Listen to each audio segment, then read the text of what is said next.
What up, y'all? Appreciate you showing up, hanging out, listening to my dumb ass. Like and subscribe.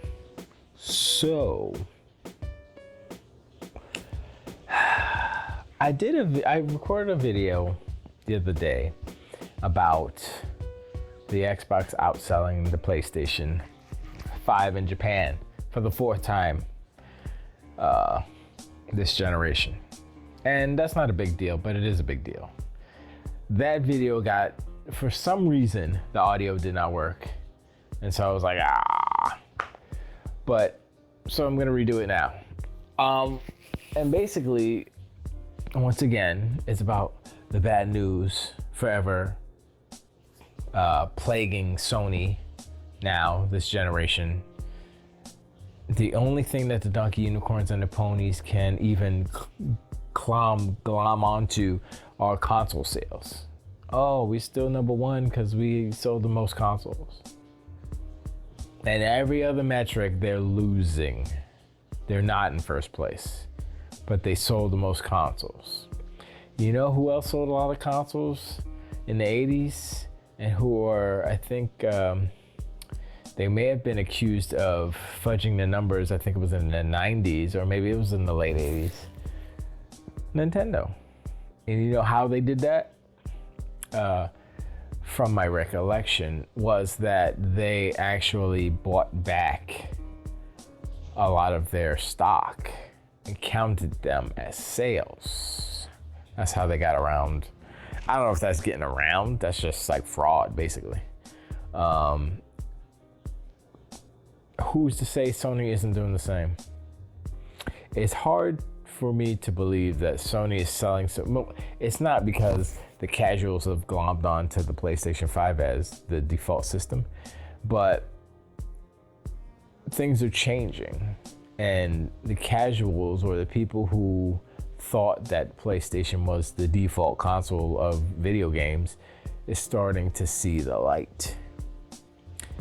And due to the behavior, due to all the bad news coming out, so it's not like it's, oh yeah, they'll be all right, they'll weather the storm. It's unavoidable. You cannot ignore the fact that this, that, and the third. It's like when a celebrity is a super celebrity, everybody loves them, but they do something so heinous and wrong that it cannot be overlooked. It cannot be forgiven. It cannot be ignored. That's what's happening with Sony right now. They're doing everything wrong. And, you know, it was, at one point, it was just about, the perception from the side of the consumers or the gamers or whatever, the fans, right? And those differed, of course, varied.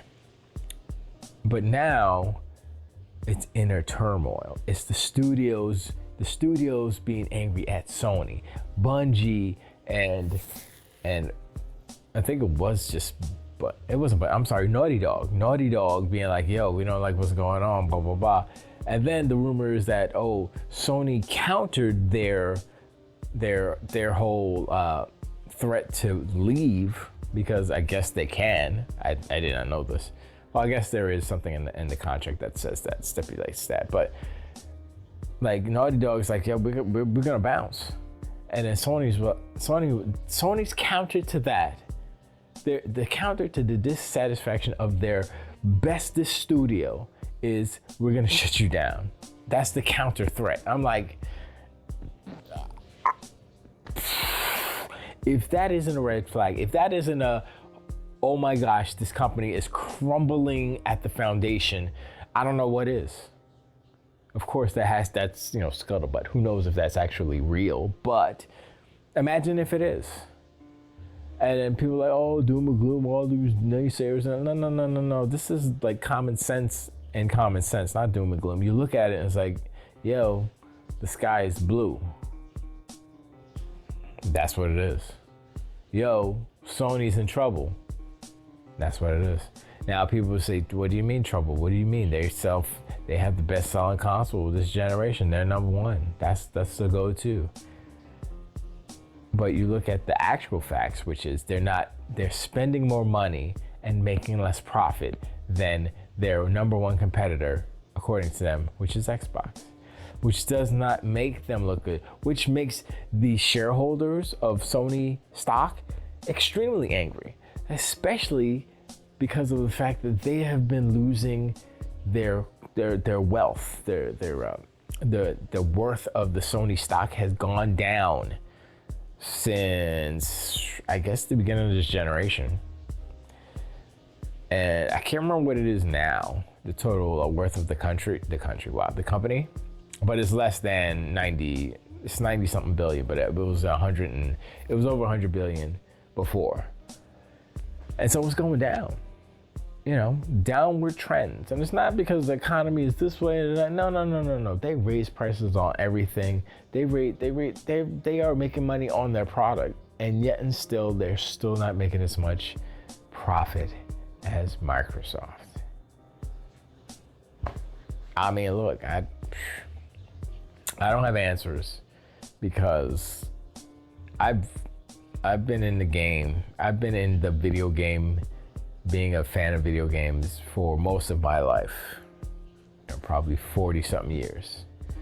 And I've never seen this, although I have not been paying attention, and they did not report the news as they did today, with all these insider leaks and this and that and the third, leaked emails, blah, blah, blah, all this stuff, lawsuits and the FTC and all that stuff. None of this ever happened before as far as in the public eye. It's happened, obviously. When Atari sued Coleco for the add-on to expansion for their ColecoVision to play Atari 2600 games, that was a whole big thing. Coleco obviously lost, and they subsequently went out of business later. But as far as it being out in the public, being on Twitter, we didn't have Twitter back in the day. We had to look through EGM, and EGM was full of whatever. So now we're seeing not how the sausage is made, but how it is kind of presented, if you will. And it's telling that Sony is exploding, imploding, dissolving, whatever you want to call it, in front of our eyes, and yet and still they're gonna try to put on a happy face and a smile instead of sitting there and say, okay, we messed up, we did this, we did that, blah, blah, blah. They're not gonna do that. They just want to have the number one console. Oh, Sony is so boring. But I have to talk about it because none of these donkey unicorns and these ponies and most of these outlets are not saying anything about Sony, not in that light. And one last thing, Reforged Gaming. I wish I could throw my boot through the internet and just kick him in the ass because he's a clown. I'm gonna say that he's a clown because he's a donkey unicorn. He is the epitome of donkey unicorn. While not the most magnificent donkey unicorn, he is still one of the elite donkey unicorns. And this is why. He played that Quantum Era. I was gonna say that Space Fireman game, but basically it was Quantum Era. He played it for review, and he didn't review it because it was that bad. It was so bad that his name is Lano. Lano did not review it because this is what he said, paraphrasing. I didn't want to have to say anything negative about it, or I didn't have anything positive to say about the game, so I didn't review it because I felt kind of bad or whatever. That's just a kind of a paraphrasing. It was very, I'm listening to this fool and I'm like, your job isn't to sugarcoat these reviews. Your job is to play a game and give an honest opinion. If you can't do that without the caveat of, oh, I didn't want to be mean or whatever, that just makes you even more of a pony, less of a credible source of information because we know where your slant is, I'm different. Look, I like Xbox, sure. But if Xbox tries some shady stuff, like what they tried with Brazil, but they reversed it, right? So if they tried that in America, whatever, even them that coming out and it going down in Brazil how it did, I was like, I don't like that. I didn't like it. I was waiting to see what would happen, if they would make it say something or whatever, and they did. They reversed it. So I'm like, all right, it's cool now. It's cool. This is kind of the second time this generation they've done something like this, and it involves price hikes, both of them, on Xbox side. And I'm like, looking at them sideways. So, but Lano refused to actually put down a review because he didn't want to disparage the name of PlayStation, because I guess it's a time exclusive. It's not on Xbox yet or PC, I don't think. And it's a horrible piece of trash game, and he doesn't want to call it a horrible piece of trash game because I don't know. I guess he's so far up in there, and Sony's Anu said, you know, I don't know. It's just very hard. I'm sorry. I'm very tired. I have a long day. I'm sitting here recording a video with my eyes closed. Anyway, I appreciate you showing up, hang out, listen to my subscribe. Let me know in the comments below what you think about Lano's unwilling to review Quantum Era, the hot trash garbage exclusive, PlayStation exclusive. Their third-party exclusives has been trash for a minute, and that's what their plan is going forward. Oh my God, it's a whole bunch of things. But anyway, I appreciate, and I'll catch you guys on the next one. Till the wait.